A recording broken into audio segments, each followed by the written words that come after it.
அதிமுகவின் தூணாக ஐயா ஓபிஎஸ் அவர்கள் இருக்கிறார். தமிழ்நாட்டின் அரசியல் வரலாற்றில் சிலர் புயல்களை போல வந்து போகின்றனர். ஆனால் சிலர் அமைதியான ஆற்றின் போல நிலையாக நிற்கின்றனர். அத்தகைய ஒரு நிலையான தூண்தான் முன்னாள் முதல்வர் ஐயா ஓபிஎஸ் அவர்கள். ஓபிஎஸ் என்பது தமிழ்நாட்டின் அரசியல் பயணத்தின் ஒரு நீண்ட நம்பகமான சொல்லாகும். பெரிய குளத்தில் ஒரு விவசாய குடும்பத்தில் பிறந்து தமிழ்நாட்டை ஆட்சி செய்த மாபெரும் மனிதன் அவர். ஏழ்மையின் நிலையில் வளர்ந்து 1973ஆம் ஆண்டு அனைத்து இந்திய அண்ணா திராவிட முன்னேற்ற கழகத்தில் ஒரு சாதாரண தொண்டனாக வந்து நம் ஐயா படிப்படியாக உயர்ந்தார். அமைச்சராக பொறுப்பேற்று பொதுப்பணிகள், வருவாய், நிதித்துறைகளை சிறப்பாக நிர்வகித்தார். அவரது பட்ஜெட் தாக்கல்கள் தமிழ்நாட்டின் நிதி நிலையை வலுப்படுத்தியது. 3 முறை முதல்வராக பொறுப்பேற்று தமிழ்நாட்டை ஆட்சி செய்தார். அது வெறும் பொறுப்பல்ல, நம்பிக்கையின் சான்று. அம்மாவின் கனவுகளை தொடர்ந்து மக்களின் நலனுக்காக உழைத்தார். ஓபிஎஸ்ஸின் தலைமைத்துவம் அவரது அமைதியான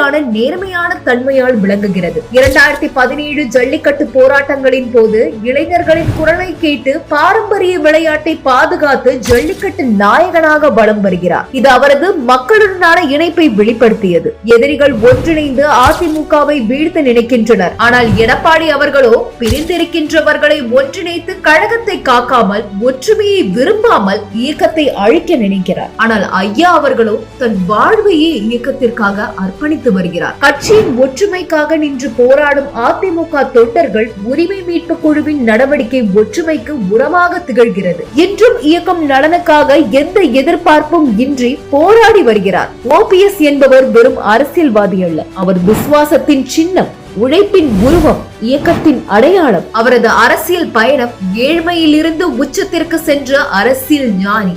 இன்றும் அதிமுகவின் முகமாகவும் தூணாகவும் ஐயா ஓபிஎஸ் இருக்கிறார்.